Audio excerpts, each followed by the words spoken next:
Whitesburg, Kentucky. A coal mining town with all the disadvantages that brings. Unemployment hovers at 30%. So does the high school dropout rate.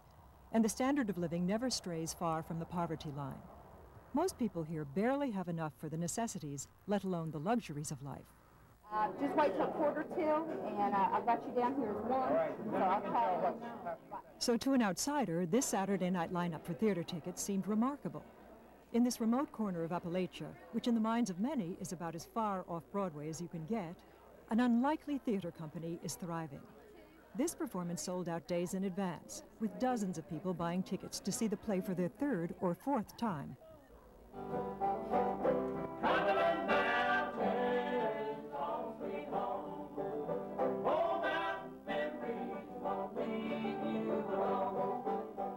The reason for its popularity is that the Roadside Theater Company performs plays by and about the people of Appalachia.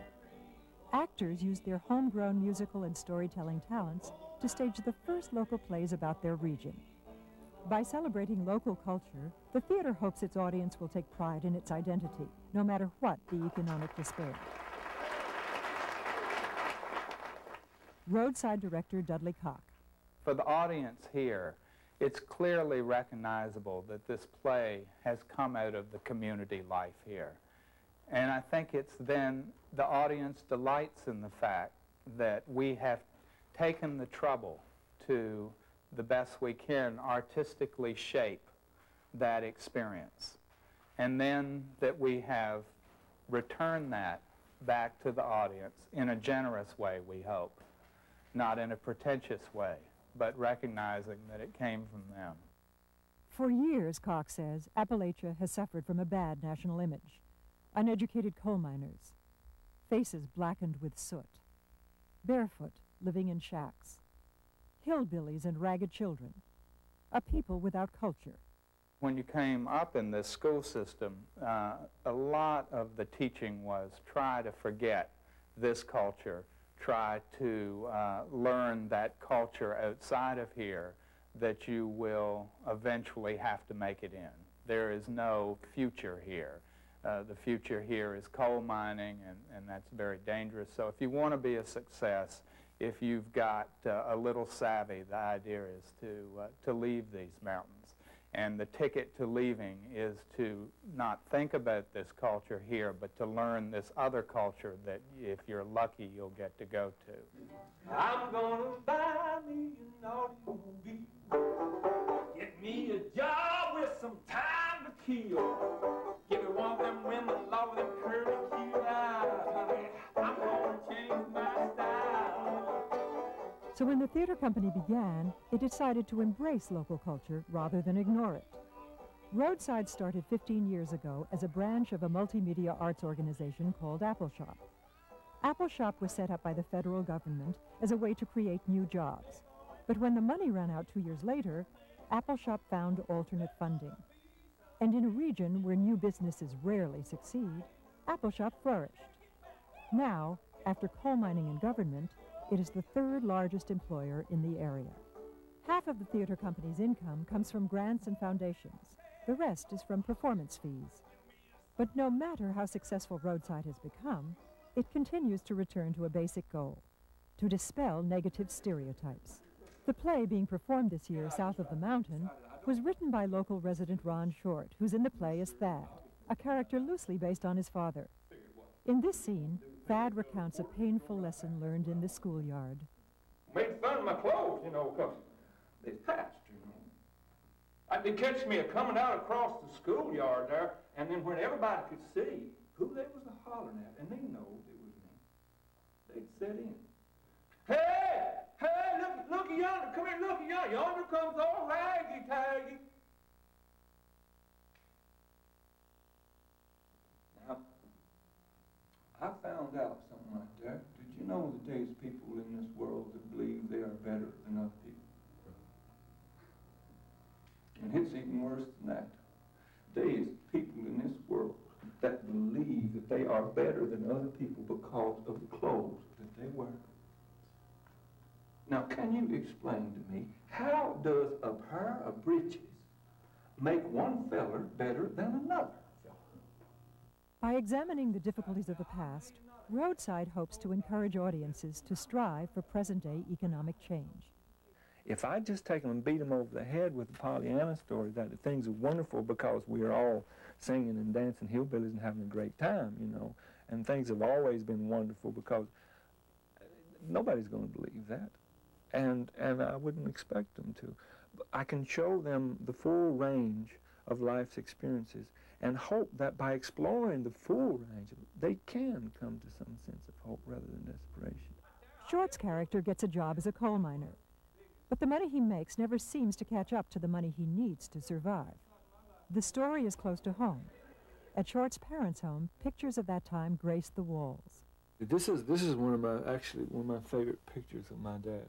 The memories are so vivid of him telling me about working in the coal mines that when it came time to start working on the play and the writing of it, it became the central theme, those images of him. And whenever I am on the stage recounting the story, this is the picture that I see in my mind, my father getting ready to go off to work. He would go off to work like that, and I hated so bad for him to work in the coal mines because it was dangerous. And I've seen him come home in wintertime, and he would have to ride in the back of a truck from where, or maybe walk a long distance, and his clothes would be frozen to his arms. Maybe he'd worked in water, and I would cry when he would come in, and the clothes, you know, I vowed if I could ever get him out of the coal mines, I was going to. Nancy Jeffrey plays Ron's mother, Mabel, in South of the Mountain. I see him come in, where he looks so pitiful I could have cried. His better not having any job at all. And you had to make it one way or another. But I always vowed, if there were any way I could get away from it, get him out of the mountains, I was going to do it. Fine, that's enough of that. Jeffrey, director of a local nutrition program for the elderly, had never acted when Ron Short approached her to perform. He came and talked to me about it and said, so, you know, I've been working on this, and, you know, it has a lot to do with your people from this area, and would you like to be in it? And at the time this happened, it was just a completely strange notion to me because I really, I was working a full-time job and I had small children. And finally, I let him convince me that I should give it a try, and I did. Now, Jeffrey has two jobs, nutritionist and actress. Using local actors is part of Roadside's formula for success. Tom Bledsoe, who plays Thad's brother in South of the Mountain, never dreamed of becoming an actor. Now it's his full-time job. The theater company chose him because of his family ties to Appalachia and knowledge of the area's rich musical history. He's been taught by the likes of Uncle Charlie, who's been playing the fiddle for most of his 100-year-long life.